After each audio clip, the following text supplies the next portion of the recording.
And welcome into Closest to the Win. It is PGA Championship week. We have a stacked card to talk about. We have all our plays, fades, outrights, prop bets, optimal lineups. We have a full lineup. The full panel is here. It's going to be amazing, and we are ready to bring it to you right now.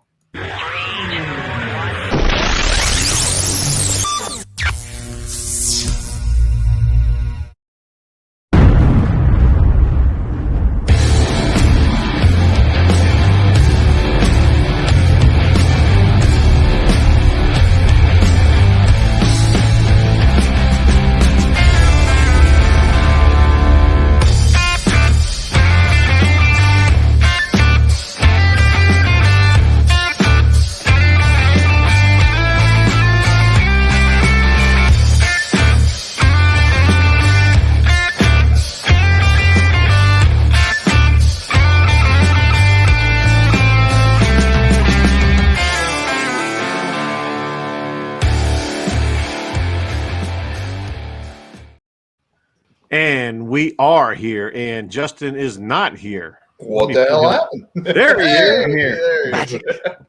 Justin, welcome back. He just moved because he knew I wanted to be on the bottom. Hiatus. You're working way too hard, brother. You are working way too hard. And there he goes. It's all right. I have the bottom to myself. This is good. Yeah. Yep. How's it feeling down there? It looks nice. You have a better look at the green. That's right. Four. And so, hey, what'd you guys think of that show last night? Our first show with the betting show. It was nice to see Andy on. He definitely brought some good content for sure. Definitely some strong leans that definitely agreed with. And he's if you're not following directly on Twitter, I definitely think you should. He definitely got some good content on his page overall, and he definitely knows his stuff. So yeah, we can come back anytime. Yeah, we're looking forward to doing that. And the really cool part is he's more excited about talking football with us later this year, and so that should be a lot of fun. That's the cool part too. for sure. And so anyway, well, we'll wait for when Justin pops in, we'll pop in. We're already getting yelled at by Ryan here. Damn, Ryan's wasting no time about Brian Harmon. When you guys going to learn he's a top 7 on Pete Dye courses? Just got to remember, Ryan, this Pete Dye course is a little bit different. And I'm going to let Guru talk about that, as well as Detroit Dave here, Drew. I'm going to let them really talk about Kiowa and the perils that it poses and the threats and so forth. But it's not like Harbor Town, and it's not like some of these other courses of Pete Dye. I mean, you're talking about damn near 8,000 yards. And so, as a matter of fact, Drew, what are your thoughts on the course? Yeah, I mean, hell, I've been there. I've played it. It's brutal. I mean, I'm close to a scratch handicap. It made me look silly. I didn't break 80. That simple. The thing that I would look out for, and I understand that we're seeing this 7,800 thrown in front of us here. The course, I don't think at any day will play 7,800 yards. They have so many multi-blocks in things they can do as far as that goes.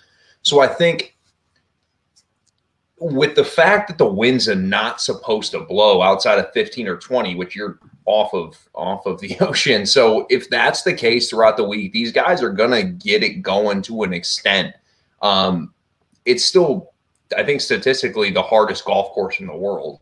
So it's going to be hard. But again, I wouldn't expect an over par win or anything like that. Guys are going to get it going, especially if there's no wind. But it's fun. It's a good golf course, and they can play it however they feel.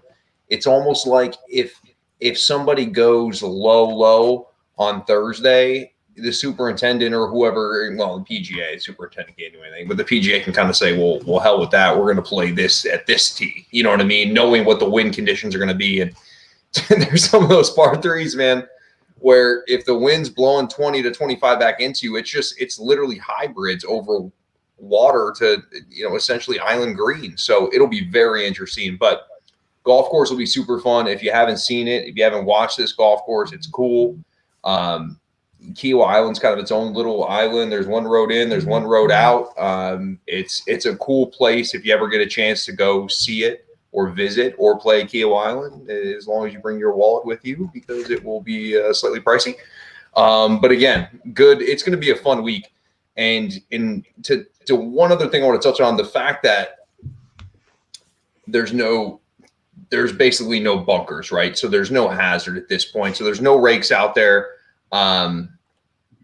There's going to be dicey lies and interesting situations in some of these areas. And I'm really excited to see it because, Billy Horschel is going to end up in like a footprint and just lose his shit on national television. It's coming. Or Terrell Hatton or somebody along those lines, but it'll be fun. But that's a whole different element, and just something that's kind of cool and different. But it's going to be a different PGA than we've seen here, especially at Artie Park. Could Rombo be that guy too? Yes, 100% Rombo. Hey, remember it was pre-baby where, Bravo's going to probably be a new man. Well, Rombo's still fired up out there. So we'll see. But yeah, Rombo he'll run as hot as anybody out there. Yeah. Did you guys see that tweet between Rom and talking about Sung J M? When Sung J M basically, someone said that Sung Kang, if he doesn't win a medal during the Olympics, yeah, for the Korean food. Yeah, that was pretty good. Yeah, and he basically said that because Sung J M has to enlist into the military in Korea if he doesn't win a medal at the Olympics. And John Rahm was asked about that, and he goes, "Well, maybe me and him need to talk. We can talk. I like Korean food or something like that." He was talking about maybe he might have to lay down a 3-putt. If we're choosing between third and fourth, maybe he could bribe me. I really like Korean food. Yeah, that's it. Something like that. I'm like, wow. I mean, okay. I thought that was just awesome. That showed a lot of fun with from John Rahm. But anyway, hey, we'll wait. We'll get Justin in here. He's having a little bit of technical difficulty. He just sent me a message. But let's go right to Guru and let him talk about the course. And then also we're gonna after that he's gonna talk a little bit about his stats, his key stats, and his model. I could probably sit here for an hour and run my mouth, and hopefully, somebody would have a couple of takeaways. So I'm going to try to make this maybe some stuff that maybe people haven't heard, because I feel like I could beat the same stuff into the ground over and over and over again. I don't think it'll be a high score or low scoring type thing for sure, but I kind of I'm more on the high side of things. I've seen the 6s, I've seen the 8s, the 10s. I'm probably more in that 10-12 range myself. I think people tend to think it's going to be harder than it is. And I think there's going to be probably 3 distinct groups of golfers. You're going to have, I'm not going to say somebody's going to Rory 2012 it again, because I'm not really sure that that's in the cards this time, but they're going to be a handful of guys that actually see the course well, play the course well, and have some pretty good numbers on there. Everybody else is, for the most part, is going to fall in the middle. And then you're going to have a group of golfers that are just completely, overmatched, not really sure they belong in the field, going to regret the trip, just here for the scenery, here for the wildlife. Trip. Yeah. Here for the bus ball. I'm here for the food at the sanctuary, and just going to enjoy the 2-hour, traffic getting from, one end of the island to the other. And then that is a shit show, by the way. Kiwa Island is 1 road in, 1 road out. And then when they have a tournament at full capacity, like they did in 2012, it is an absolute disaster. Because it becomes a nightmare. It's 10,000 now, but you pretty much have like 8 miles until you get the first possible place where you could go like another direction. And even then, it's still basically 1 road this, 1 lane this way, and like 2 lanes that way, but you're still going like 10 miles out of your way to get around it. So, but it's a lovely course. There's so much, it's a trip in itself. I mean, I think it's about $375 for a round. So if you want to buy somebody a nice Christmas present, a Mother's Day gift, Father's Day gift, birthday gift, it's definitely worth it. Even if you get your butt handed to you, go enjoy it, take advantage of the caddy, do what he says, play what he says, play from where he says. You'll have an amazing time. I will tell you, the first time I played, I got through the first 3 holes and thought, okay, this is tough, but maybe I could stomach this. I got my butt handed to me on 4, and then I hooked my drive on 5 and threw my clubs down and walked off. So if when they say it's tough and amateurs get their butt handed to them, absolutely. I think it took me I think the second time I got a little further, still got pretty frustrated. Third time I got onto the back 9, but then it rained. Was still getting my butt kicked. I was thankful to leave, and it was about the fourth time. That, and I think I had no room on the card for all the high numbers I put on the card for just the disgusting number of shots I took. And then the fourth time I was able to get through. But by the fourth time, I'm not the skilled golfer that half the people are out there, but you kind of get an idea of what you have to do, what you're supposed to do, and where to do it. And if you can get some folks with some experience, some reps and things like that on the course, I think they'll have a better understanding of what needs to happen. And I'm not saying to overly weight the die stuff, but taking a look at the die thing is a really good starting point, just because there's a lot of similar features there, but there's a whole lot of bloated twist there as well. So take it with a grain of salt, but there's all kinds of other little variables I threw in there as well. The greens are an interesting conversation in itself. I mean, the Paspalum's nice. You'd have it in Puerto Rico. You've got, Mayakoba and stuff like that, but it's kind of like the love child between like Puerto Rico and let's say something like the Concession for an interesting way to say it. Cause a lot of the greens are elevated, they're crowned up, and then you've got the banking and the sloping on the sides. And so there's a lot of, you can't get it on the green like you want to, but you get it close enough. Necessarily chipping's not always the answer either. So I think some folks that are adept with the putter, I don't mean like great putters, but I mean like know how to handle it and get it to do what they want it to do, will actually come and play here, because there's plenty of holes where, on a normal course, it might make sense to try to, chip it in or do something with it. But, you're going to get it closer and have better luck being able to take that putter and hopefully get it up really close and take your 2-putt and move on. And the greens are huge, but they're not really all that fancy either. I mean, you play the contours, you play the breaks, but for the most part, it's not going to do much. But the nice thing is, or I should say, the interesting thing is, hear him here. It's going to play. The wind's going to affect it a little bit. So like I would kind of take a little bit of the speed off and kind of play the break and let the wind do the rest and just get it up close and hopefully it goes in. There are going to be some guys that I think are going to putt really well, but how well they do really depends on how well they fare with the rest of their game. There's a player that's won two PGA tournaments, and both those tournaments are on this putting surface. You know who that player is? Victor Hovland. I was getting there. I was thinking like sorry. 0-2. No, that's okay. I don't know if I would have. I don't know. If I just learned that today. That's your dude. That's your dude. But you know what? And I'll spout an early Hovland fact now. When I was putting the model together, if you look at the last 180 days, do you know the player in the field with the best form? Victor Hovland. That's a big number for somebody that 12 months ago, 18 months ago, that wasn't on a whole lot of people's radar. And to think the last 6 months, he's like the best golfer in the entire world. That's insane. Right. Well, cool. So your model.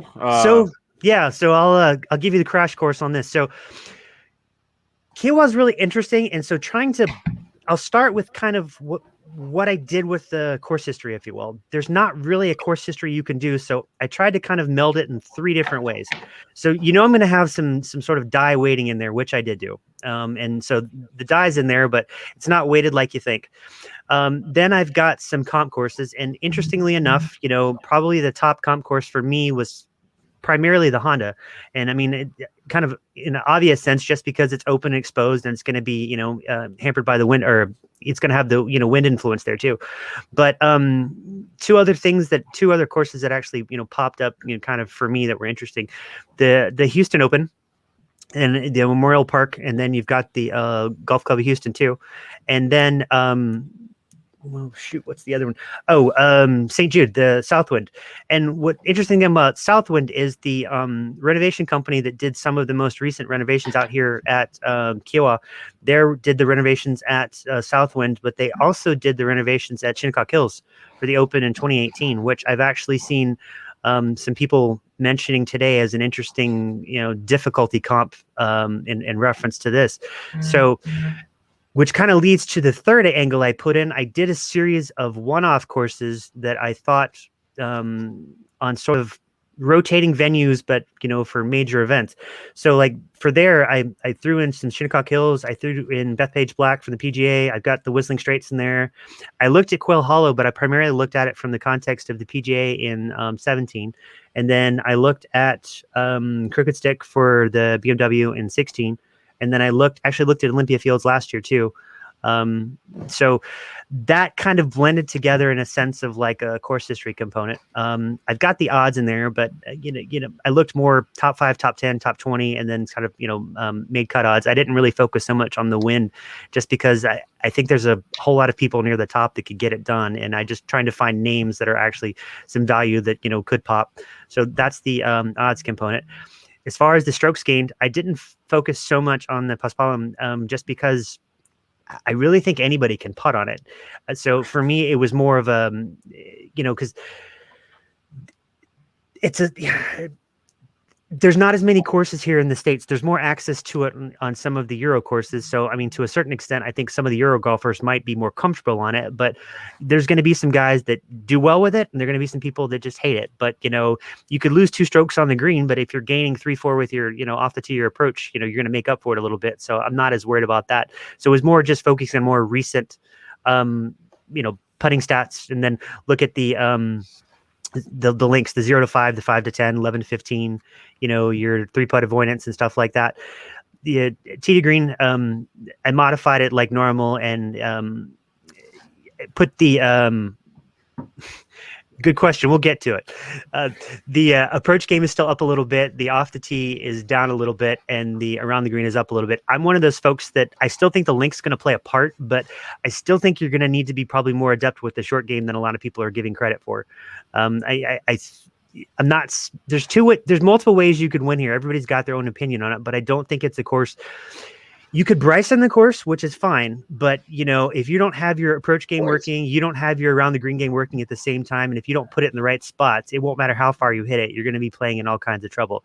And on the flip side, you could be 30 yards behind Bryson, but if you're adept with your long irons and you have a pretty good short game, some of the shorter hitters with the other skills on the table are going to come up, and the model kind of reflects that.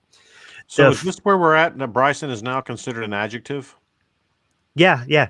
In Nick land, yes, he is. He's Bryson. Yeah, he's capitalized. He's the subject of everything. He's an adjective, a verb, an adverb, whatever you need him to be.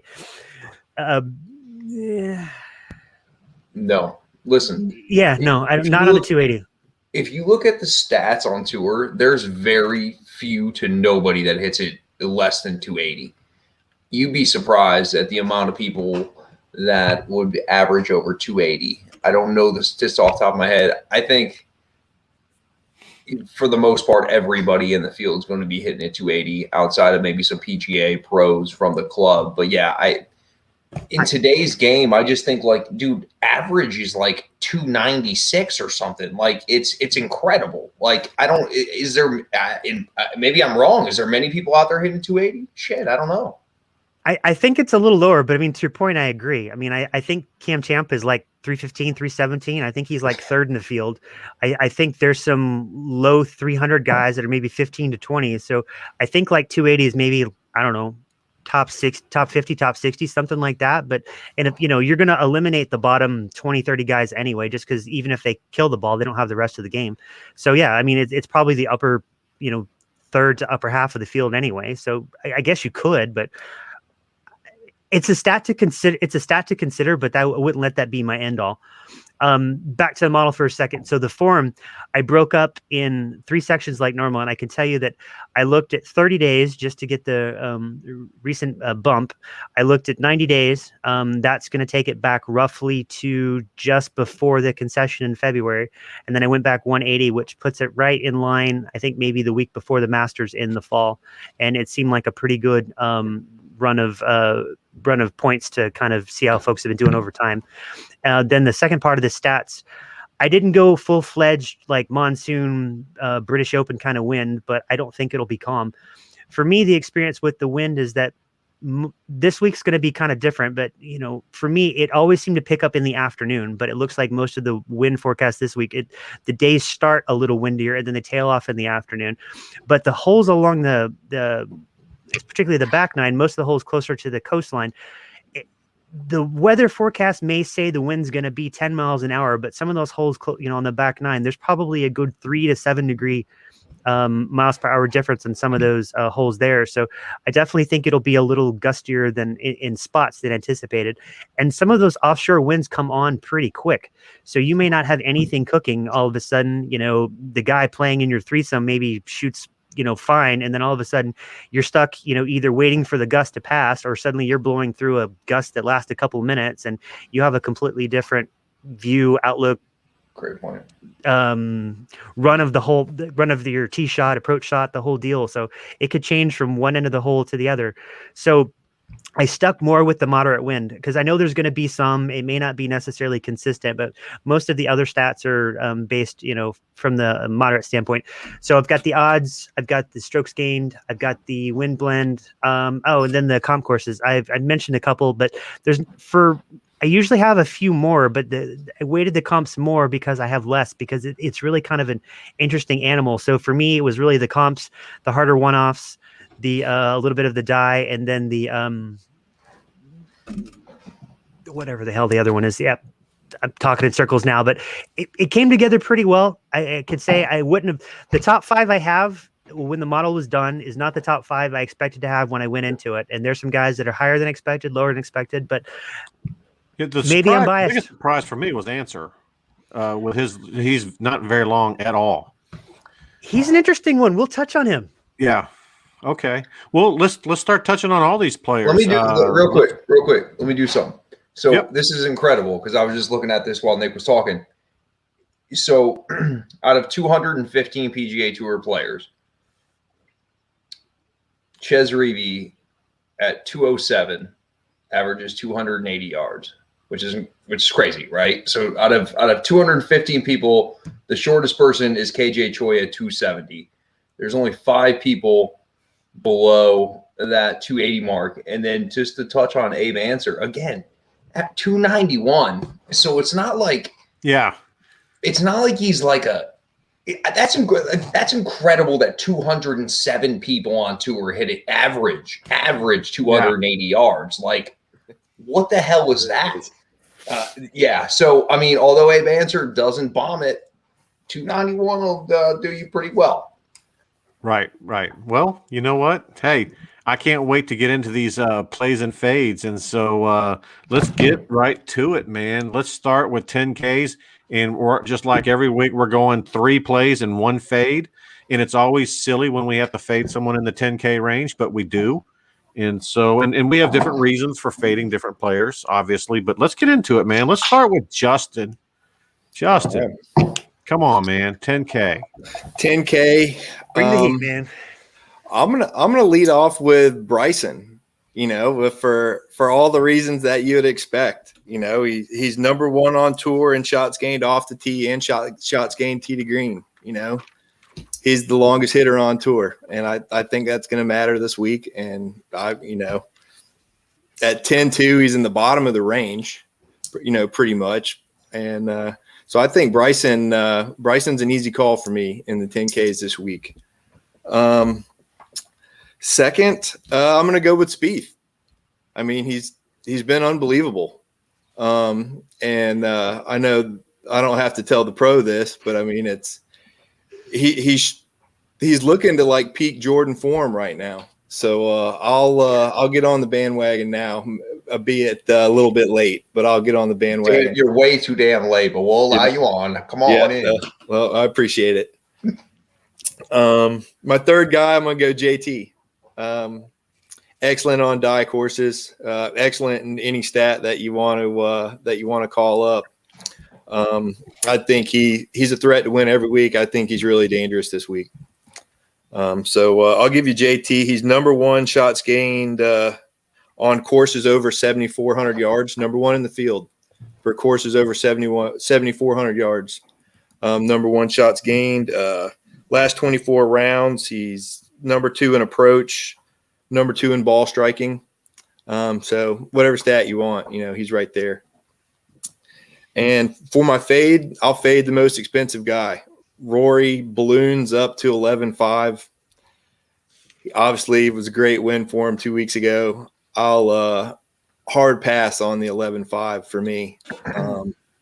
Just don't, aside from him winning, which I think, I just don't see it. So I'll pass on Rory, and I'll leave him for you guys.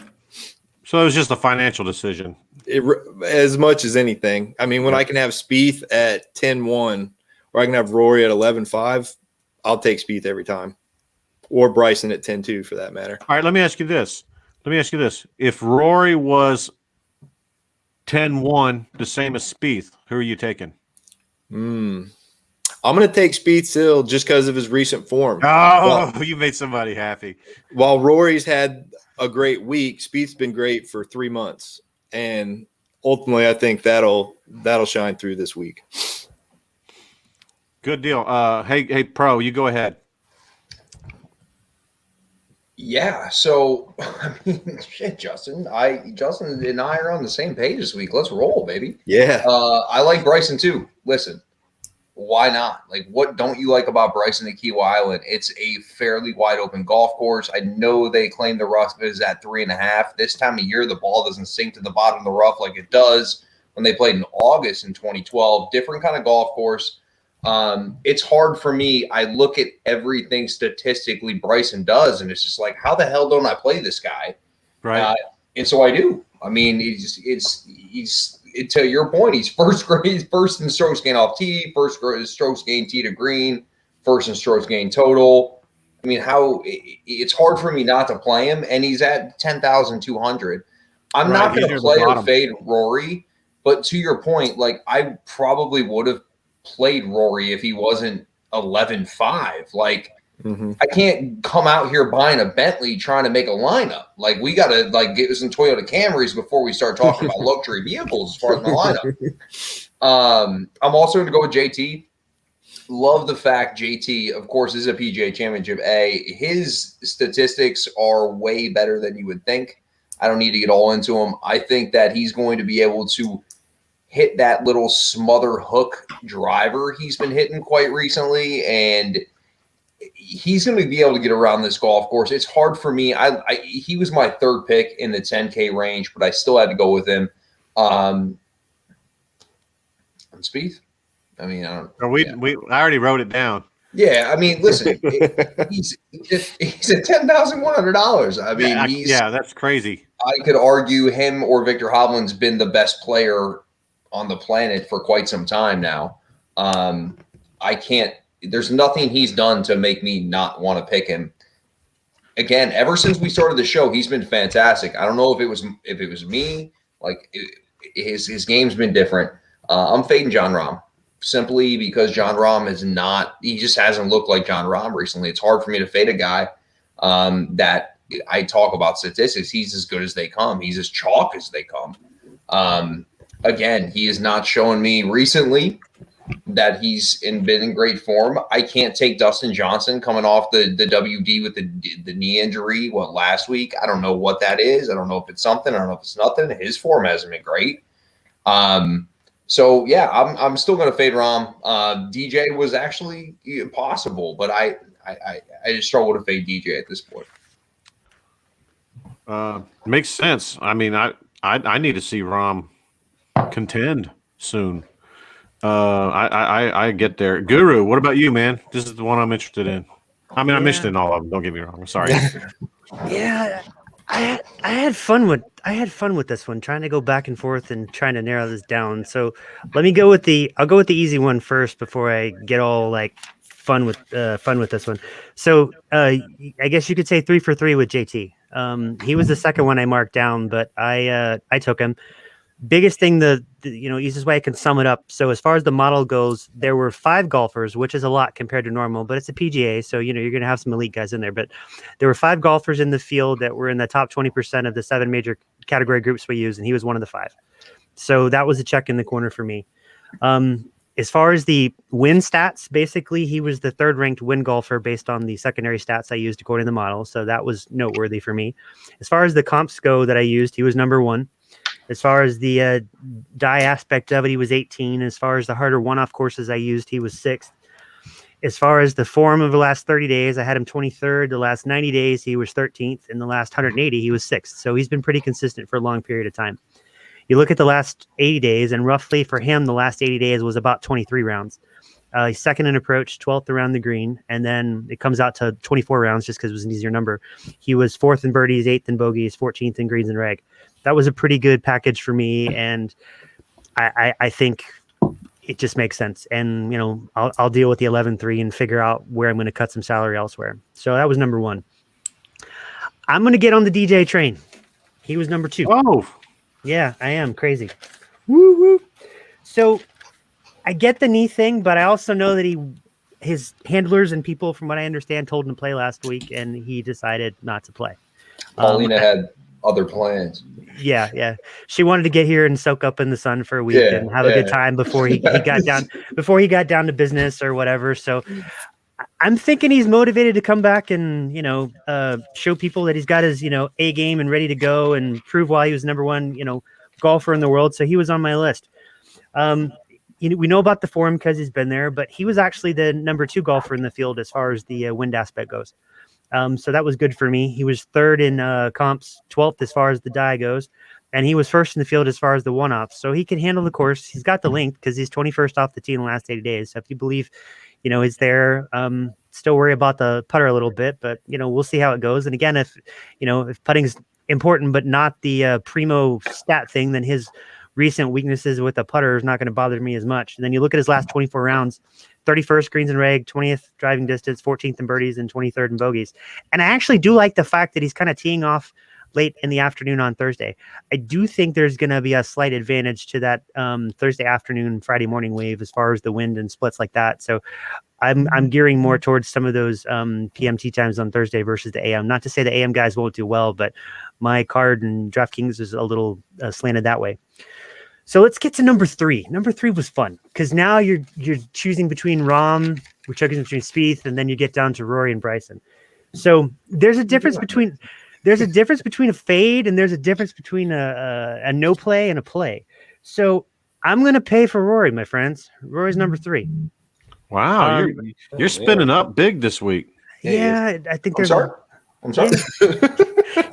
Hello, is this thing on? Yeah. So who's that? So the big thing for Rory is, like, you know, I know he won, but even with him winning, he's actually been kind of sneaky good. I mean, just kind of even before that. So I mean, he the last 80 days. So for Rory, that turns out to be 19 rounds. He's 30th with the putter, 34th around the green, 11th with approach, and 39th off the tee. So for the most part, it's pretty, you know, well-rounded. I'm going to say maybe he found something at Quail Hollow because Quail Hollow is one of those courses that I think has some aspects that'll transfer, you know, well down here. You look at the last 20. Thank you. You look at the last 24 rounds. He's 1st in driving distance, so you know he can handle the length.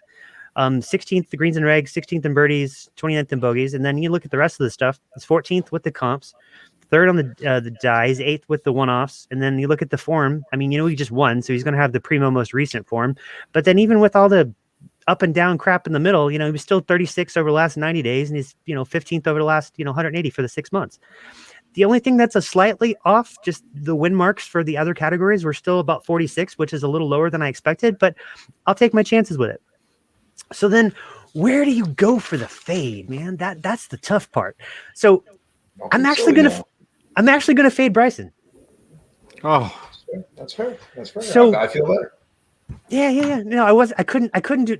I don't think that. I really thought long and hard about Rahm. I really did, just because there's a couple of things there, but there's a couple of things good too. But the thing about Bryson is this doesn't strike me as a course where you can have that one round where you just have your head stuck up your ass. You know, if he has that one round or something and it's early in the week, I'm not sure he can make up enough ground to, you know, okay, fine. Maybe he can, maybe he'll make the cut, but I don't want to play Bryson if he's 50th. I want to play Bryson if he's, you know, top 5, top 10, something like that. And sure, he might make up ground in the end, but I'll take my chances elsewhere. There's a lot of strength in the, you know, 9Ks and stuff like that. And, you know, looking at the last 24 rounds, 120 driving accuracy. So that's kind of a, you know, subpar number. And then over the last 80 days, it turns out to be 27 rounds, but 63rd with approach and 54th around the green. So, I mean, not terrible, but could be a little better. And then as far as the comps and the one-offs, he's kind of in the mid-60s. So that was enough to kind of sway me towards a fade. So, yeah, Bryson's my fade, and I'm going to ride Rory, DJ, and JT. Very cool. Makes a lot of sense, and the way you laid it out there, very impactful. I'm going to have a little bit of a different view. I'm going to go ahead and give us our first consensus player, and that is going to be Justin Thomas. You know, I just love his game for this course, and I just you know, I look at now. I'll be honest with you. My model was off the tee, greens in regulation, scrambling, par 5 scoring, strokes gained, proximity 200, proximity 175, and 3-putt avoidance. And Justin Thomas, what I really love about him is he's top 6 in proximity 200. He's top 8 in par 5s. He's 36th in greens in regulation. He's 10th off the tee. No, he's not 10th off the tee. That was Jason Kokrak. But he's just lighting it up right now. You know, he's going to be in there for me at 11-3. He's going to be the high one that I spend money on. I am taking Jordan Spieth. His form is not a fluke. He's playing great. You know, his short game is arguably the best on tour right now. And I don't know how you guys feel about that, but I'm watching him around the greens, and when he has to scramble, I mean, he's making eagles, and so I really like what he's doing there, and so I'm all over Jordan Spieth. And as a matter of fact, he's number 1 in strokes gained on par 5s in this field. He's number 9 in greens in regulation. He's 21st in scrambling. I mean, the guy's playing out of his mind right now. And so I'm really excited about him. And my third guy is Bryson. I'm playing Bryson. I'm like Charlie Brown, who keeps trying to kick that football, and Lucy keeps pulling it away. But every time I see the proximity 200 plus, he's number 1. Every time I see the off the tee, he's number 1. He's 16 in scrambling. He's 28th in par 5. He's 36th in 175. I mean, even in greens in regulation, he's top 30. And so I just can't. And plus the fact that he's at the bottom of the range at 10-2, that's the cheapest he's been in this season. And so, you know what? If you're going to buy him at value, this is the time to do it on this kind of course. And of course, I know you guys were talking about, you know, it's not going to play, you know, 8,700, but you know, or 8,800 or whatever it is, but it is, or 7,700, but it is going to play 75, 76. And I do think that will help him.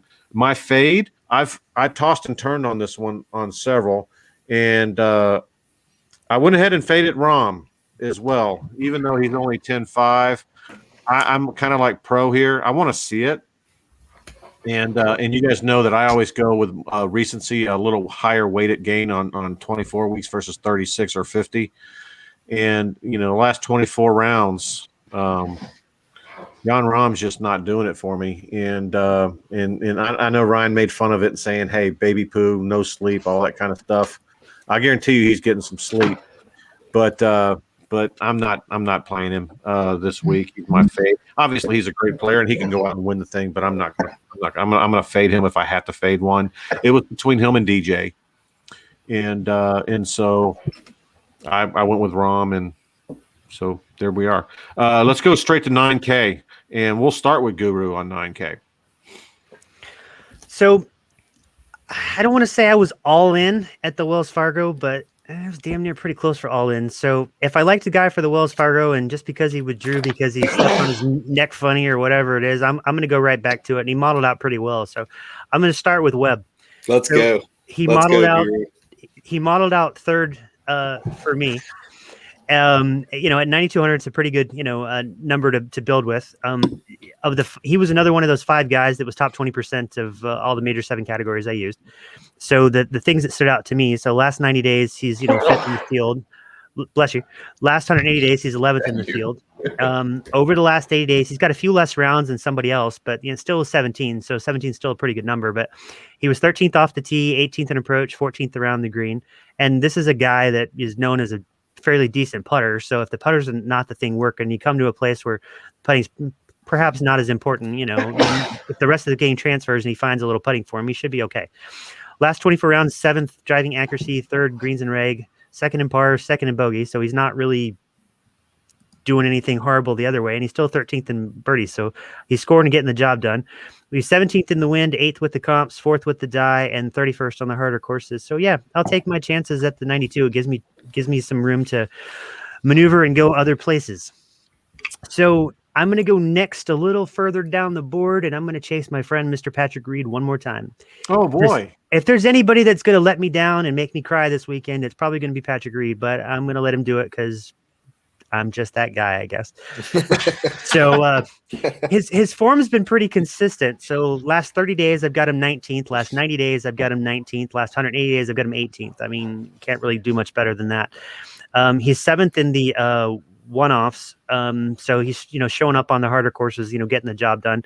He's a little lower in the die ranks for me than, I would expected. But, his recent die tourneys haven't been great, but he's still up there. I mean, I'll take the 37 and run with it. His game the last 80 days, so it equates to 23 rounds. It's been pretty consistent. So he's 42nd off the tee, 49th with the approach, 38th around the green, and 17th with the putter. If he can duplicate that, I think he'll be in pretty good shape. And then the, particulars, 33rd birdies, 45th pars, 41st bogeys, 26 driving accuracy, and 45th greens and reg. I thought it was a pretty decent, for the most part, well-rounded combination. And, even with the driver going a little wonky, maybe he can, get it done and stay out of trouble.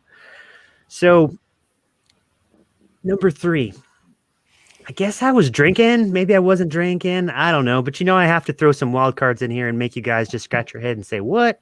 So I'm going to play Hideki number 3. Ooh. Going down the board.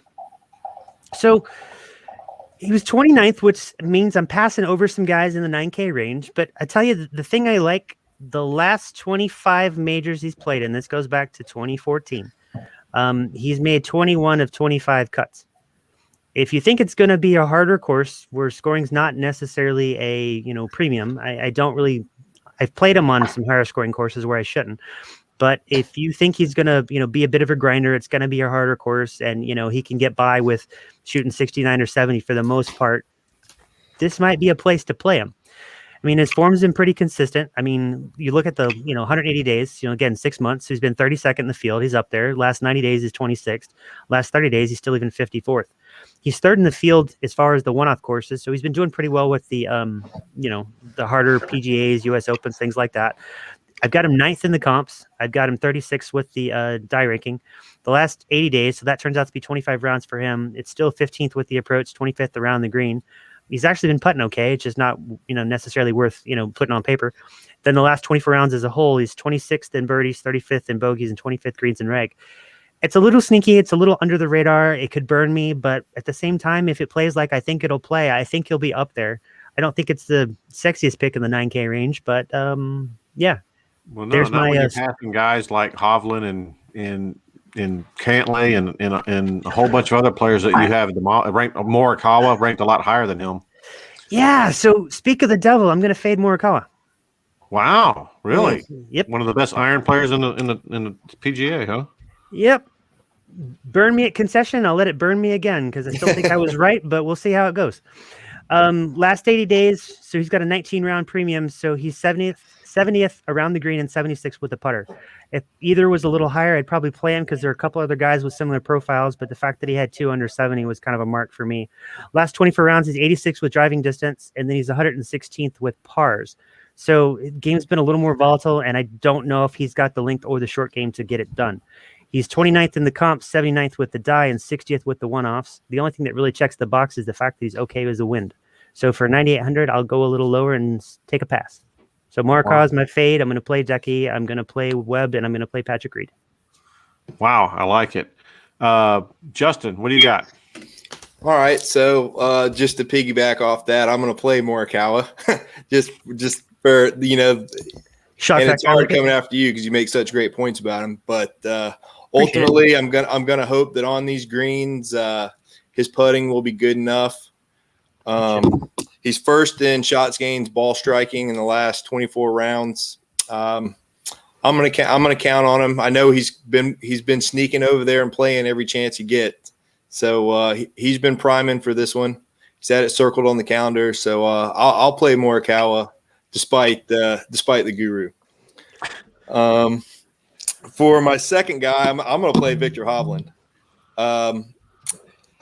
When we first started doing this show, it was the Mayakoba week, and I told you that I loved Hovland. I thought he'd win a major this year, and I've had outrights on him since then for this tournament, and I'm all in on Hovland. And he'll be chalky, and a lot of people are all in on him, but it's because, I mean, he's really good.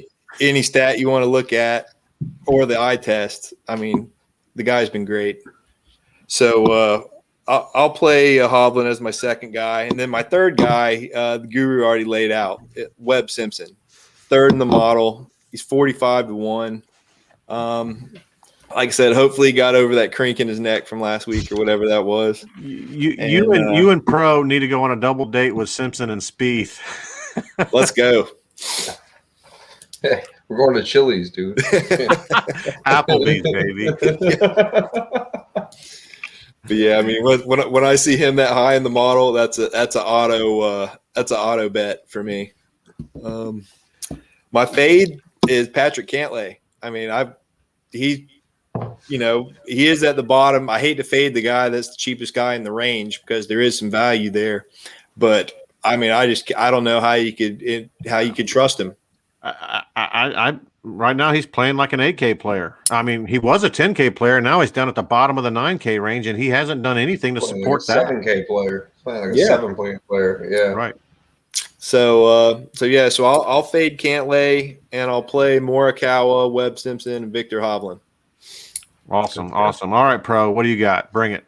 Yeah, Nick, man, I'm going Morikawa as my first out of the gates here. I'll tell you what, the 9 and 8K range, I picked these players in no time. Boom.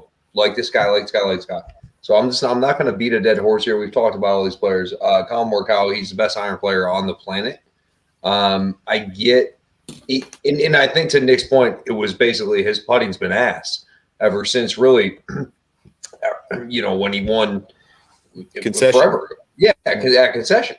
So, and he's gone with a new putting grip, and it just hasn't been good lately. I think if he putts decently, his ball striking is good enough to contend.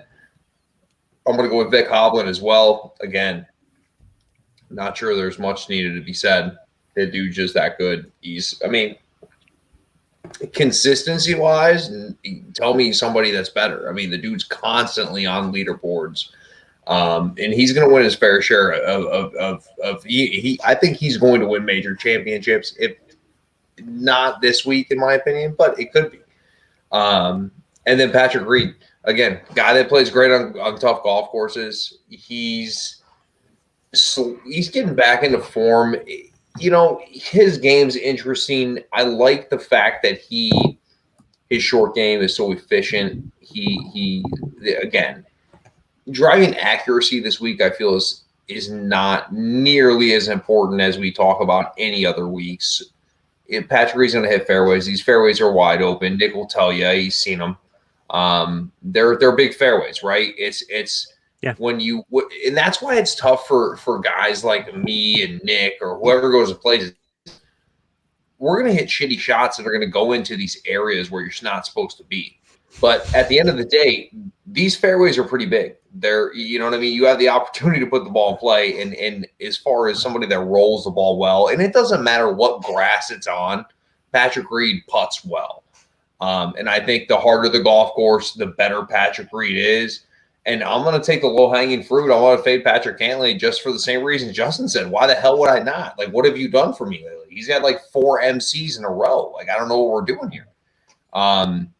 From what if we rewind this show 2 months ago, we were all in on Patrick Cantlay all the time because he was playing fantastic. But recently, it's like, again, show me what you can do, and I'll play you. But for me, it was an easy fade for me this week. I feel really good about those 3 guys. I don't know why. I just loved it right out of the gates. That was fun to pick the 9K range to me. Right. Yeah, it like you, Pro. It was pretty easy for me. I mean, I'm going to be actually, you're the only one that didn't go with Webb Simpson, and so we don't have a consensus on Webb. And but I'm going with Webb Simpson. You know, obviously, when you think about Webb Simpson, you know what I love about him right now is that that he leads the entire tour in scrambling and bogey avoidance, and he's fifth in adjusted scoring and the all around. And so you get a guy like that, yeah, I'm definitely going to play him, especially at 9.2 near the bottom of the range. Once again, I'm looking at the pricing, and so I really like him there. I'm also Hovland at 9.3. I think Hovland should be. I think honestly, Hovland should be in that 10K range. You should take Hovland out to dinner there, bro. Like, don't be coming at me and Justin now. You guys should make yourselves a little date there. There'll be some necking. But I like that kid because he smiles all the time, no matter what. I don't know if it's a nervous smile when he's pissed or when he does a bad shot. All he can do is smile. That's all he can actually do. The weed. It's the weed. And then I am going to go with Xander Schauffele. Andy made a lot of really good points last night, and then I looked into it, and then when I did my model, and of course, my model's a joke compared to what you guys are doing. But he is fourth in my model on shots gained, on strokes gained on par fives. He's top 9 in 175 to 200. He's 13th in greens in regulation. I mean, there's nothing he's not good at. And so the fact that he's 9,600, I believe he should be a 10K player as well. And so he plays big in big tournaments. So he's going to be a no-brainer for me at 9.6. And my fade is going to be a guy that I really like, and I usually play him, and that's Brooks Koepka. He's just disappointing right now. He can't do it. I just couldn't fade Brooks. I just couldn't do it in a major. I know I maybe should have, but it was just tough for me to pull the trigger. I mean, I could have faded Cantley, and I knew I you respect guys were you because of it. No, I took the low hanging fruit. So did Justin. Like, Cantley was easy to fade. Like, Koepka's just stepping out a little bit. Yeah, and I love Koepka. Don't get me wrong. I'm a big fan. I know. And so it wasn't easy for me to do, but I'm not here to do easy, and so I took Koepka as my fade. Well, look how he played last week. He didn't look good last week. I mean, no, he didn't at all. He still isn't right. And no, he would have been, if I didn't fade Cantley, it would have been Brooks. He's not the Brooks that we know. Not right now. Right. And I will take Hovland to all you can eat shrimp anytime. Okay, so 8K. We'll go ahead and start with Pro on 8K. Let's see what you got, buddy. I'm ready to be hurt again. Let's do this, boys. I'm Tony Finau into I just can't stop it. I have a Tony Finau addiction. My name's Drew. I have a Tony Finau addiction. I can't quit you, Tony. Listen, man, there's no reason Tony can't win this golf tournament. There's no reason Tony can't contend. It's so good. Kiawah Island to me screams Tony Finau. I can't help it. I'm going the dude plays well in majors and 4th at Hardy Park last year, 10th at the Masters. He shows up this golf courses because Tony can let it loose like your boy Bryson. Or, I mean, if Tony wants to, he can let it loose. And there's opportunities around this golf course that I will love me some Tony Finau. I love the 8K range, boys. I love it. Tyrrell Hatton, easy value, 8K. Give it to me all day long. I love Tyrrell Hatton here. The dude he's a solid ball striker. He's one of those guys that you're not thinking is extremely long. He's sneaky long. I'm sure he averages, and I don't have the numbers in front of me, at least 295. The guy can get around this place, as most guys can. Again, I don't want to overstate distance on this golf course because it's going to fluctuate from the tees these guys play. Again, we're not playing 7,800 yards, although it would be carnage if they did, and it would be fun if the wind blew 30. But I will talk in Tyrrell Hatton, and then my other guy's Matt Fitzpatrick. Listen, he I don't want to say ruined everything for me last week, but he ruined everything for me last week because that's what he did. He just wasn't good. He wasn't good at all. But I'll tell you what, you want to talk about a guy that plays well on tough golf courses? Matthew Fitzpatrick is that guy. And I love him. We don't even need to go into the stats with some of these. I just feel like he's going to show up and play well on a tough golf course. Simple as that. And I'm fading Justin Rose because listen, we saw the beautiful Justin Rose. We thought Justin Rose was back. We thought he was going to contend. And then we saw the real Justin Rose. If you look at Justin Rose's overall resume, the last 6 months to a year, it's for a better word, it's been trash. I mean, it really has. It's not been good. It's not been up to his game, and I will fade him at a golf course like this. So I'm going to go with Finau, Hatton, and Matty Fitzpatrick, and fade Rosie. Cool, man. Guru, what do you got? Well, let's start with the fact of the morning. So going back to the 2012 leaderboard, so there were 5 Euros that finished in the top 7 that were ranked 38th or better. That leads me to Matt Fitzpatrick, numero uno.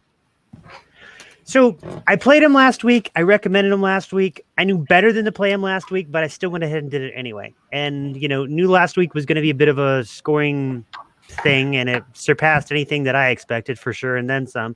And that was probably the main reason not to play him, regardless of whatever stat case you could make to play him. But if we believe it's going to play long, hard, fast, ugly, whatever, then it's more reason to play him for this week. And yeah, he did look bad. I mean, I think he missed the cut at 1 under par, so that might look fantastic by the time this weekend comes around, but he didn't do diddly squat to help him last week. I mean, the form's still there. I mean, number 7, in the field over the last 90 days, 14 over the last 180. He's the 11th guy ranked in the field as far as the win mock-up I did.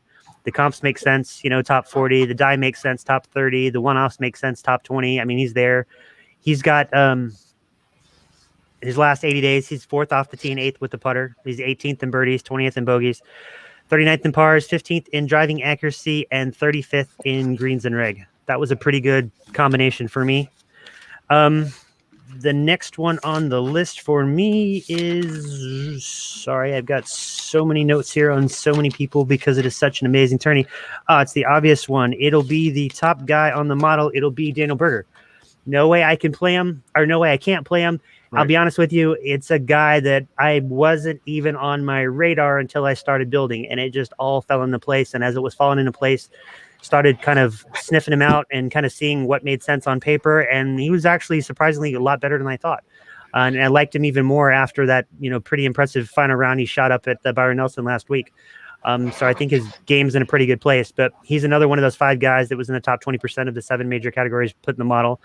He is, as far as the form, Hovland's got better form in the 180 category, but if you look at the 30-day range, the 90-day range, and the 180, technically Berger's the best ranked form guy in all 3 of those put together. So he's the number 1 overall form guy in the model. He was 5th as far as the win, so he can play in the wind. He was 6th as far as the comps. The die he checks out 17th. Only thing that scares me a little bit, he doesn't really have a fantastic record in the majors, and that's also reflected through the one-off tourneys because he was 54th. So it's a little sketch, but we're gonna run with it. His last 80 days, he's 11th off the tee, 10th with the approach, and 45th with the putter.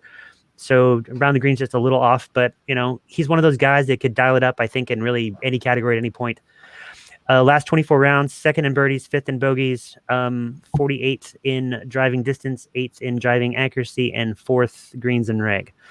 So that would be 2. So that first thing I mentioned about Euros, hear me out before you scoff, because if you scoffed quietly at Zeki, you're probably going to scoff even more loudly at this. I'm going to play some Tommy Fleetwood. Pin drop. I love it. So the links thing is really kind of interesting to me, but if you take it at face value, so in 2020 he was 2nd at the Scottish Open. In 19 he was 2nd at the Open. In 5th he was 5th at the Dunhill Links. He was 8th at the British Masters, 23rd at the Irish Open, and then 18 he was 2nd at the US Open and the Open. So if he likes the links type courses, again, it's a links on paper and maybe not traditional links, but I think this kind of suits his game. And I always talk about being a week early rather than a week late. So, you look at the last 180 days, he's still, top 45 in the field. Last 90 days, just because he hasn't played as much, he's still top 55. But then you look at the last 30 days, he's actually 16th in the field. So he's actually been doing some stuff lately. Whether it's enough, we'll find out. The comps, he ranks out 11th. The one-off, sort of the harder courses, he still ranks out 11th. And even with the 20th die ranking, I think this kind of course suits his eye. And if he feels at home, like he's, back over in the, across the pond, then, maybe this will, be the thing that propels him to a pretty decent finish. He's 34th in the wind. Again, he hasn't played all the courses, and it's slightly skewed more towards the PGA type stats versus some of the Euro stuff. But even looking over the last 80 days, he's 30th with the approach and 11th around the green. Just somebody that needs to just keep the ball in play and find a little bit of luck with the putter. But even with keeping the ball in play, the last 24 rounds, he's 31st with driving accuracy, 34th greens and reg, and then he's still top 50 with the birdies and the pars. So I think he can get it done in 8,200. It kind of allows me to go some other places and helps cover my overspending in the higher salary ranges. So then that leads me to, who do I fade? There's a lot of interesting people in the 8K range to fade, but I'm going to go back to our old friend, Mr. Sanjay Sebastian. I'm going to fade him one more time. So come on. Yeah, I know. He's just keep on going. So he's as far as the one-offs, he's 129. As far as the die, is 41. As far as the form, and I'm taking all three, average them together, he's 45th. That's lower than some of the other 8K guys for sure. But then looking at the last 80 days, and he's actually got one of the higher round counts compared to some of the other guys in the field, but he's got 31 rounds, but 98th with approach and 82nd around the green. So he's still doing pretty well off the tee and with the putter, but the fact he's got two things, down there. I mean, if I faded Morikawa for having two, I have to fade, I'm two. But the last 24 rounds, he's 100 with a driving distance. So, I mean, he's back there a little bit. So, I mean, everything else for me would have to be totally firing, and I'm not sure that it is. 62nd with the greens and reg. He checks out as far as the comps, and he actually checks out as far as the wind. So, it could be kind of a, interesting one, but there's no such thing as an easy fade with me. So, I'm going to fade I'm going to play Fitzpatrick, I'm going to play Fleetwood, and I'm going to play Daniel Berger. Very cool. Very cool. I'm going to go ahead and echo some sentiments here. I am taking Daniel Berger as well. I mean, he's number one in your model, and he's number two in my model. And so, the mere fact that he's, he's in the top 20 in total driving, greens and regulations. He's strokes gained in putting, adjusted scoring, par 3, 4, and 5 scoring, bogey avoidance, and all around. And so, and you see what he's doing in his recency form. He's a no-brainer for me. He was the first one I wrote down. As a matter of fact, I started with him before I even went to the 10Ks. So, I'm definitely all in on Berger. You guys know how I feel about Cam Smith. And so I'm all over Cam Smith as well. He's not being talked about much. He's not even registering really high in the model. As a matter of fact, in the model, he's 44th. Yep. But he's second in par 3 and par 5 scoring in all of the PGA, and those are the two areas where I think you can really get an advantage. And he's also doing great on hitting greens, one of the top in PGA.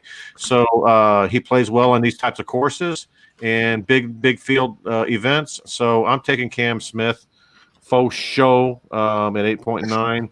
And then I had to flip a coin. You guys know why I had to flip a coin. And which one did you take? Zalatoris. It landed on him. I just think his irons are so good, and his form I think is a little bit better. I know last week it was a little disappointing, but I think his irons are so good. His precision, his power. Won the coin toss over Scheffler, and so I'm all in on Zalatoris, and I'm not saying he's going to win the tournament, but for an 8K player. I like him to finish potentially top 10. And so in my fade, and there's so many guys I liked in 8K, don't get me wrong, so many guys, but my fade is Justin Rose. I just think Justin Rose he had that amazing run at the Masters, and that was it, but he's only got one top 10 on the PGA Tour this year, and he ranks outside the top 125 in 3 of the 4 major strokes gained categories. And so he's he's just not there for me. And so, of course, he'll shoot a 64 on Thursday, and then he'll fade back. But that's just kind of the way it goes when I fade the guy.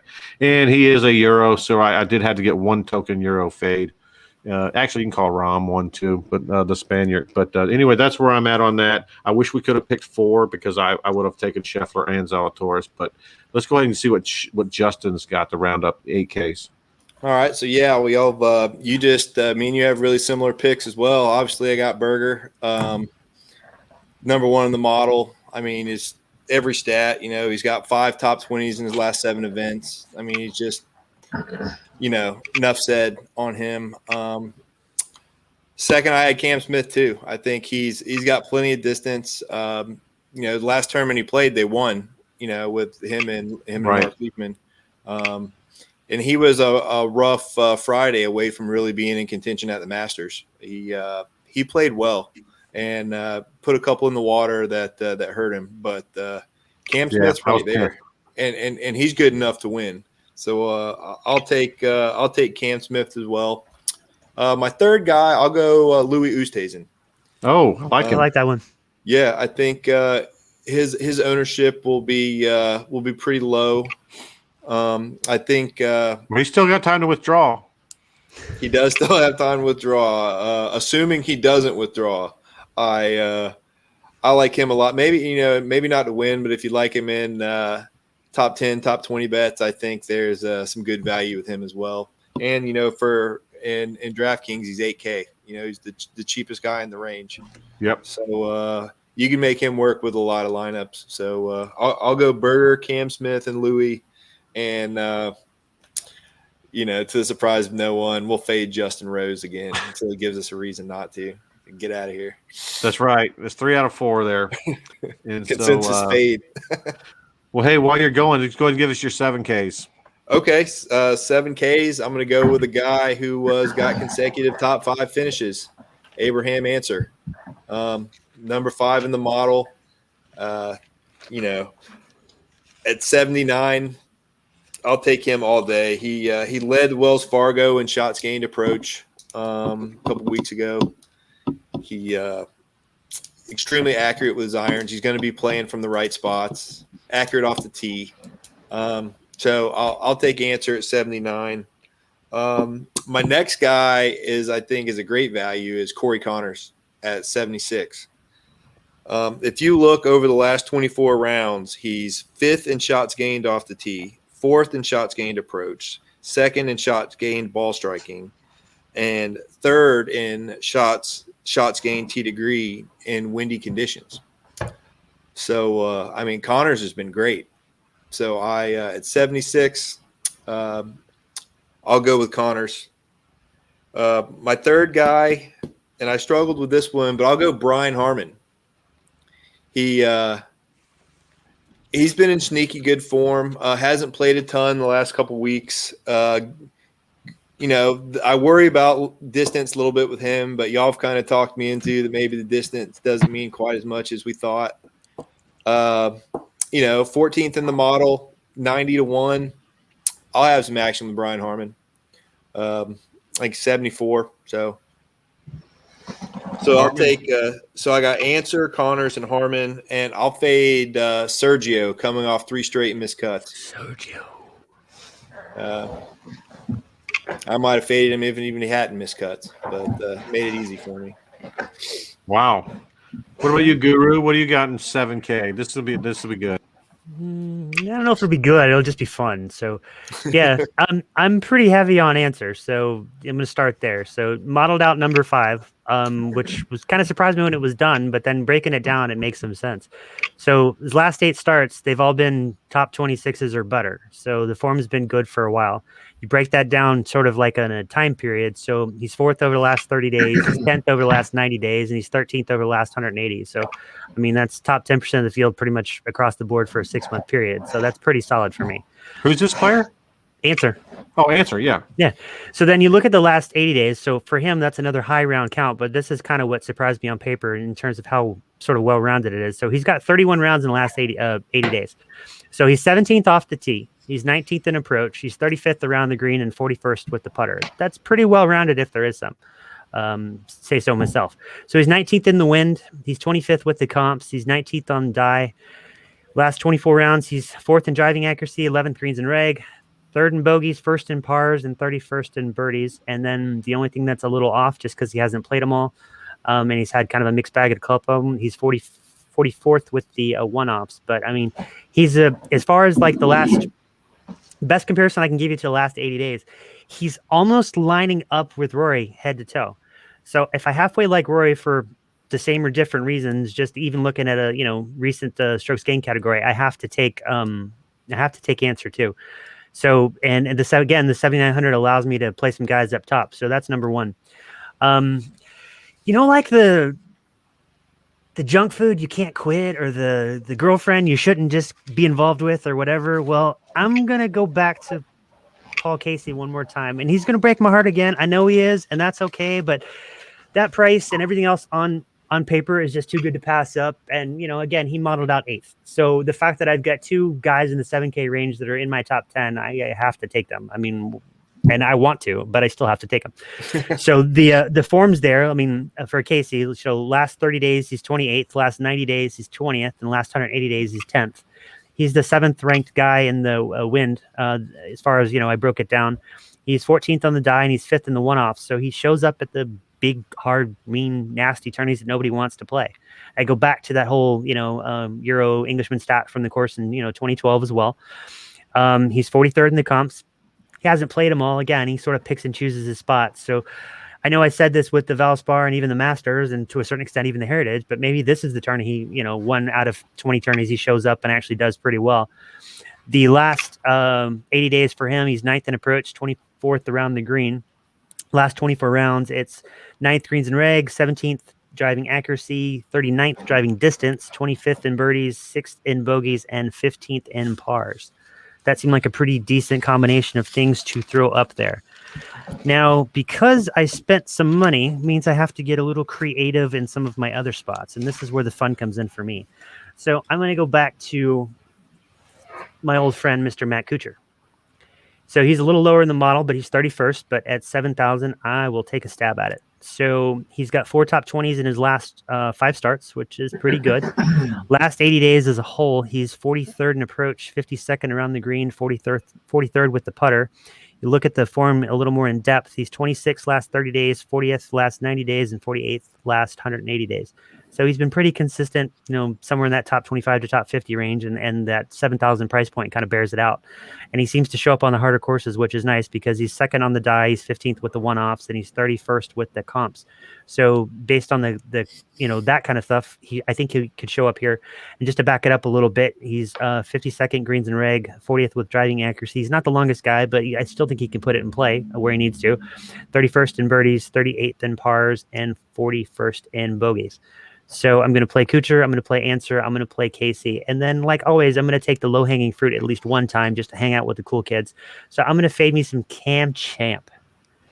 I know he can drive it a ton, and one of these days he will get back on the winning trail. But, last 80 days, he's 121st around the green. He's 115th with the putter. That just screams a big fat glass of no thank you. So Champ is my fade. Okay, I'm going to jump in and we're going to pro finish. I'm going to go with Casey as well. Paul Casey's 3rd in my model. He's 8th in your model, and he's still number 1 in the field in proximity at 200. He's tied with Bryson. He's 7th in 175 to 200 proximity. He's 14th in strokes gained on par 5s. He's 8th in greens and regulation. He's 26th in scrambling. And he's $7,700. That screams value to me, and so I'm all over Paul Casey as well. My other guy is Cory Connors, one of the other guys I really like a lot. He's 5th in my model, and I just, I think he's built for this type of course. He's faded a little bit in the last few, but he's still 8th off the tee. He's 3rd in greens and regulation. He's 28th in scrambling. He's 28th in proximity at 200, 17th at proximity 175 to 200. Those are all recipes that I like. He's not great at 3-putt avoidance. He can 3-putt. And so that's the only thing I'm concerned. But even you talked about, these greens are kind of neutralize the putting, and so I'm not going to penalize that too much. But it is a ding. And then my third guy for sure. Now this was a tough one. This was a really tough one because I really like Sam Burns in what he's doing. I mean, gosh, his last 2 tournaments, he got a win in a top 3 or a top 2, and he's I love that recency. And so he's playing great. But I went ahead and went with Jason Kokrak. And he's at the very bottom of the range at 7-1. Your model has Kokrak top 25. He's sitting right there at 25. At 25, it is. And he's sitting there at 8 with me. He's 10th off the tee. He's second in par 5 strokes gained. He's 12th in 3-putt avoidance. And he's right there in the 30s and 40s in every other category, which is really strong. And so give me some Kokrak for my third guy. And I know, Nick, you've liked Kokrak a lot this season, and he's actually having a good year. It was either him or Kuchar for me. So, yeah, they were like right there. Kuchar won the coin flip. So I don't hate that pick at all. I like it quite a bit.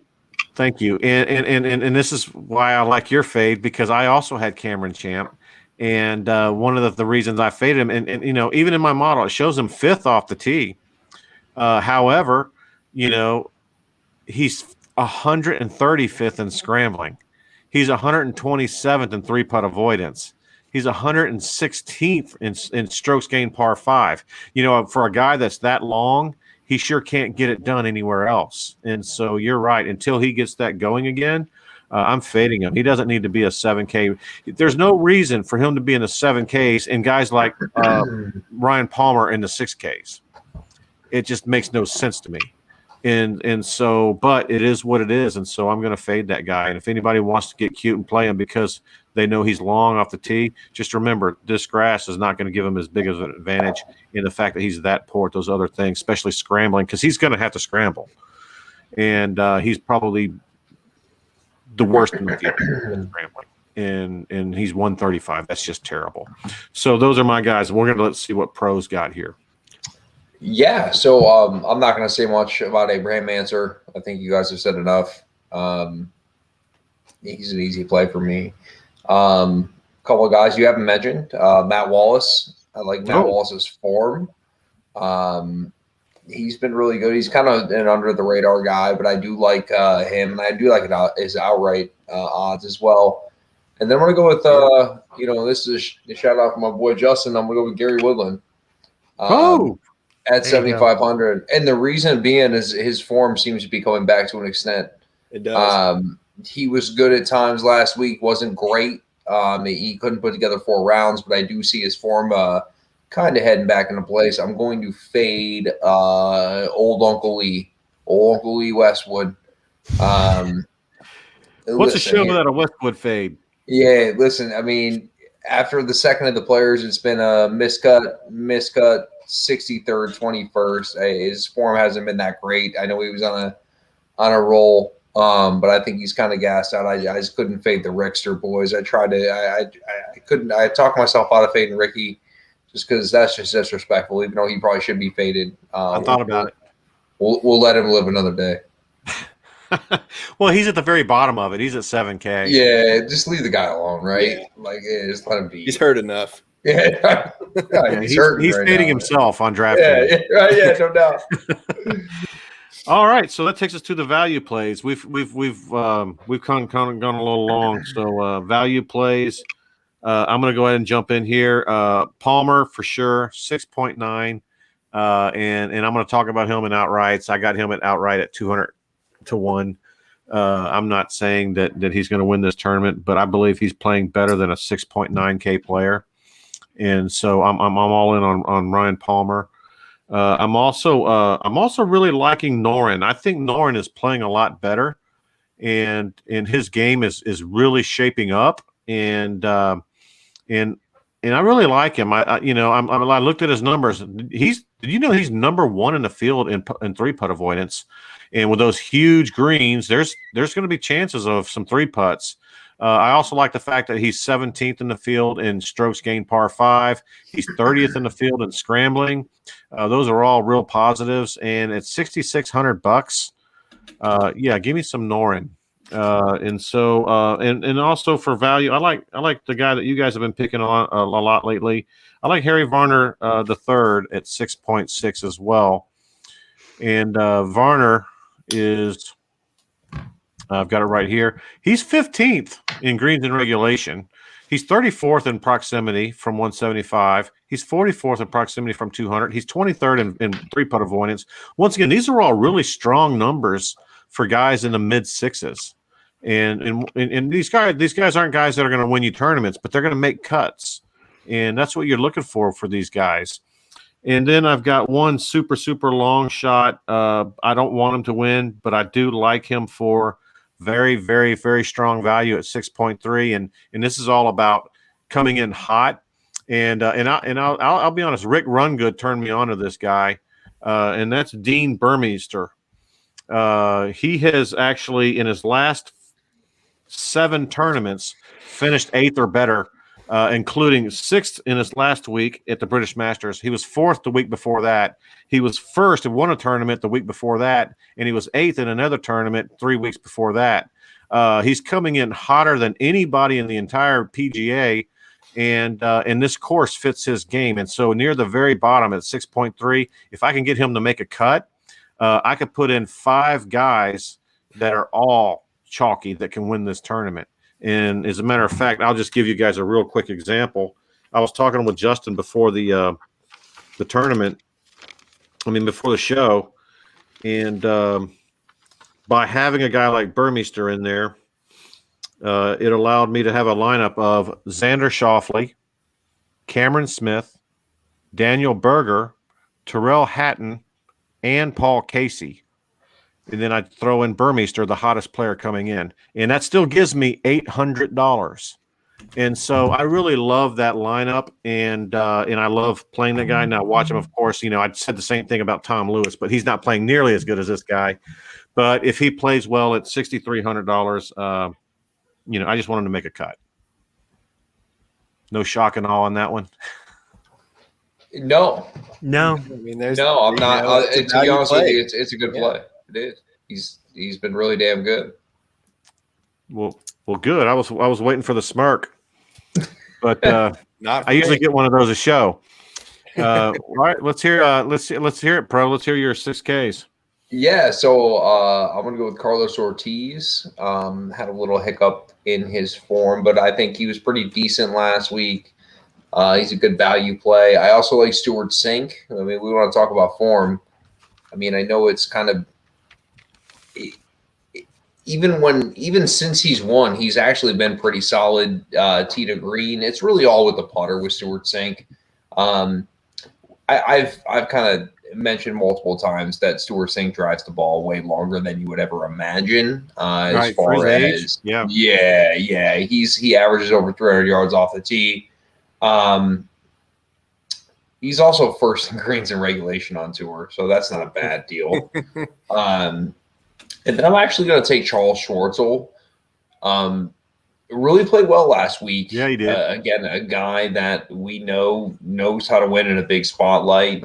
He's going to be my third guy there at 6,800. I think I gave y'all Schwarzel last week. Pretty sure.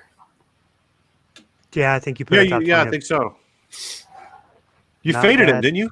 No, I played him. Oh, okay. I wouldn't have brought it up if I faded him. Then you should go next then, since you're on a roll. Yeah, what do you got there, Justin? Who's your 6K studs? Oh, I got a couple guys you already hit on. I think Ryan Palmer at 6'9". I would take him over a lot of guys substantially higher. The guy's been money all year, so I'll take Palmer. Like I said, Stewart Sink's number 1 greens in regulation on tour. Hits it longer than you think. Been playing great. I'll take Stewart Sink as well. And I tell you, 2 guys I gave last week too that missed the cut on the number at 5 under was John Catlin and Antoine Rosner. Those are 2 Euros that are really good players and consistently compete, and both have wins on the European Tour this year. I think they're Catlin is 68, Rosner is 66. I'll have them in my lineups Sure. They'll be really low owned, and they can be sneaky good. And at that price, they make the cut for you. Whatever else is gravy. Cool. We may have lost Pro for a second there, but anyway, we're up to Guru anyway, man. You got some 6Ks, and we're going to get to optimal lineup. So I haven't listened to anybody this week, okay? So I bet the plus 300 on Burmester on Monday for top 40. Yeah. Like, there's my little... Oh, man, I'm sorry. I didn't mean to steal your thunder. No. It's all good just because the odds are too good not to play. I mean, it makes sense. So just expanding on it. So if you take his Euro stats and transfer him over, so he's got the same driving distance as Cam Champ, but he's got the off the tee game of Matthew Fitzpatrick. He's got the approach stats at the moment of Max Homa. He's got the overall tee to green package of Decky, but he putts like Kevin Kisner. I would take all of that in a heartbeat. Right. And, he's been pretty consistent with the, attorneys over there. And honestly, had Higo not just basically putted his lights out and then some, with the, 2 that he won, Burmester probably would have been right up there too. But, he was off the charts with the putter there. But, just picking on the 2 of them since they were in a lot of the same events. I mean, basically, he goes about, 90-1, and depending on your book, Burmester's between 200 and 300, and there's about $1,100 price in the DraftKings status there. So yeah, that seemed like a no-brainer to me in the 6,300s. I liked Alex Noren too. So Noren was on my short list. So I have no problem with that pick, or something I'll probably use too, but just to go a little different, I suppose. He's been popular in the past, but I'm take a shot at it just because he modeled out, fairly well for me.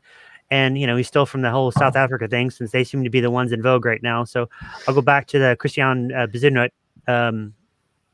He is, last 80 days, he is 9th around the green. He is 10th with the putter, and he is 6,800 on DraftKings, and he is roughly he was 175 to 1 when I put the model up, but I think he's a little closer to maybe 140, 150 now. But made some sense, and I like the fact he's got that Thursday afternoon from the 10th tee. I think that'll serve him well. Then the number 1 guy that the model dug up was Steve Stricker, which I was really kind of surprised, but he models out fairly well in the wind. He's our top 6K player. He was the 50th in the wind, which is pretty good. He at 6,500, I thought it was a pretty good price. And then looking at his last 80 days, he was 22nd around the green and 39th with the putter. There's always one old guy that sneaks up and does something fairly well. He's going to be my pick this go round, but there's some other possibles there too. And then just to pick on another Euro guy, I'll go back to Sam Horsfield too. He's been pretty popular over there the last 6 weeks or so. And then taking the Euro stats and plugging them in here, the last 80 days, he's 29th with the approach and 34th with the putter.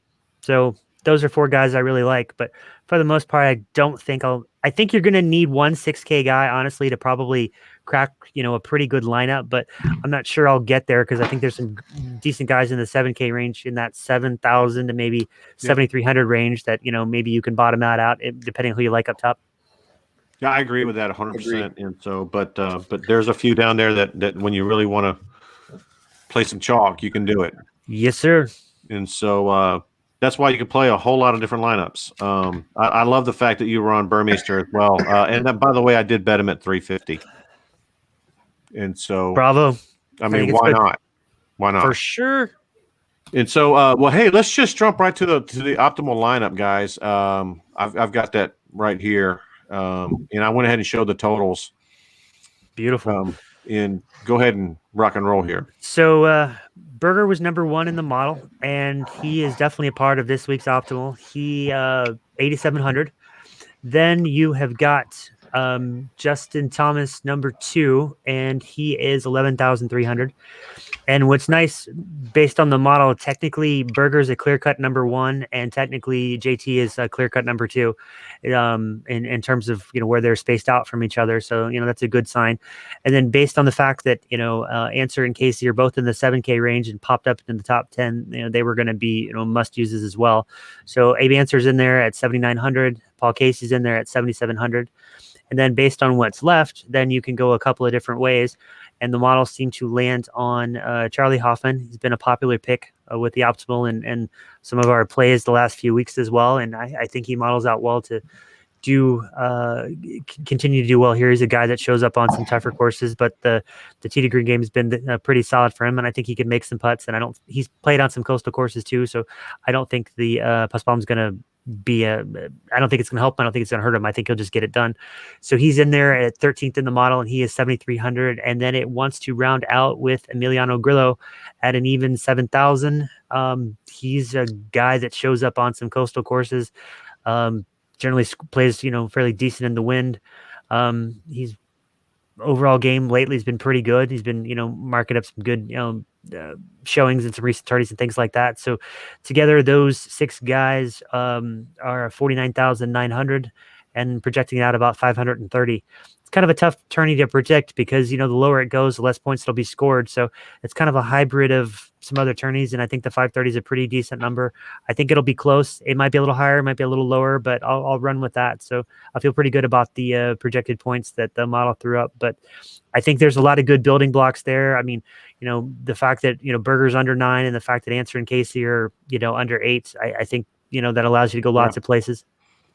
I mean, the fact that you got 4 of the top 8 players in the model in this thing, I love that. And you're right, Hoffman at 7-3 and Grillo at 7-0.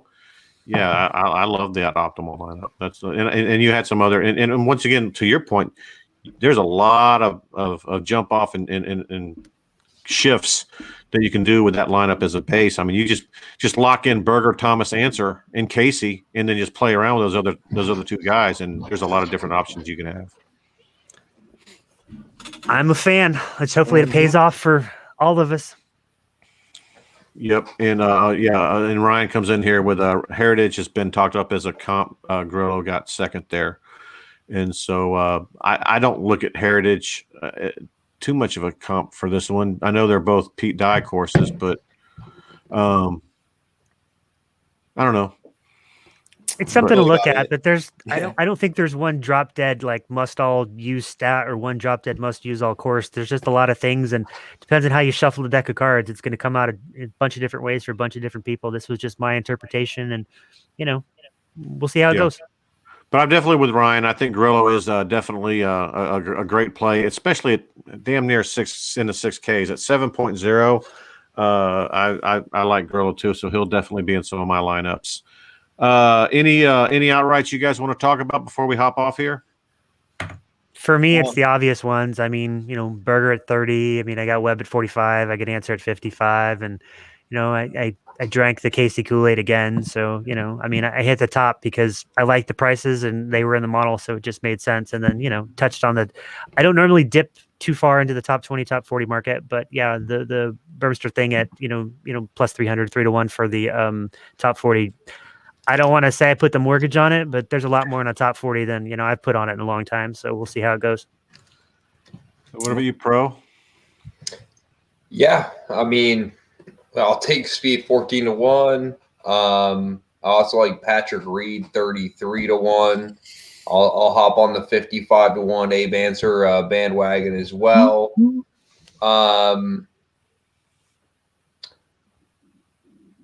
To be honest with you, my only long shot that I'm interested in, I don't even know. Those are the 3 that I like, to be honest. The only other one I would play is Tyrrell Hatton at 50-1 as well. I love that one at 50. And Justin, what do you got there? Any outrights there? Yeah, I'm gonna have an outright on Cory Connors. I already got some from a while back on Answer and Berger. I got Hovland a while back, I think at 45-1. Nice. So I got a few of those, and then I think I'll play some top 10s too. But I think those 4 guys are where I'm at right now. Yeah, I like the majors because I use DraftKings book and they'll put the majors and they'll put the odds up months in advance, and you guys know I like playing some of those advanced plays, and I was able to get Cam Smith at 100 on March 28th, and I'm really happy with that ticket. And then I was able to get Siwoo Kim at 125 and Ryan Palmer at 200, and so those are some that I've had since March. And so at those numbers, I was real happy with. I'm going to be on Hovland. I'm going to be on Grillo. I also had one that nobody talked about. Nobody talked about Keegan Bradley tonight, and I actually like Keegan Bradley, and I think his form is really good, and so I bet him as well, and because I got him at 80. And so I've got a few of these long shot guys, and of course I did bet Hatton and Berger, and I got a stupid parlay, but I always put a stupid parlay in there, every week. It's worth it. It's funny. One of these days I'll hit one of these stupid parlays. Yeah, that's why you play them. It's not like I'm putting the house note on it, but it's a 6-pick parlay. It's dumb. But kid can dream, can he? Anyhow, I'm excited about this week. I know you guys are too. Guru, the work you put in this model is amazing.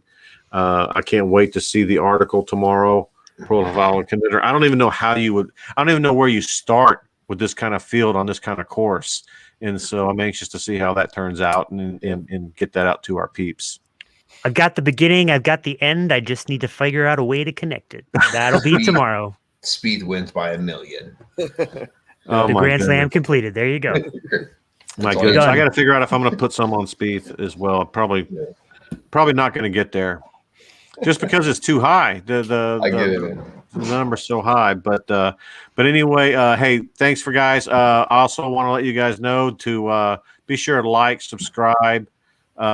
Pick your winner on the YouTube page, and if you pick the winner, obviously you know the rule. You'll get an autographed picture of that winner if you're the first one, and give us a comment. Let us know what you like about the show. Let us know what you want to hear about the show, and let us know what you don't like. And besides me, but let us know what we can do better, and because we're here for you guys, and enjoy the tournament, and look for a bunch of tweets out tomorrow with our outright consensus plays. We're going to have a few. I love the fact that everybody puts out a little something different. Guru will put out first round leaders. He'll put out some top 40s, top 20s, and we'll all put everything out there as well.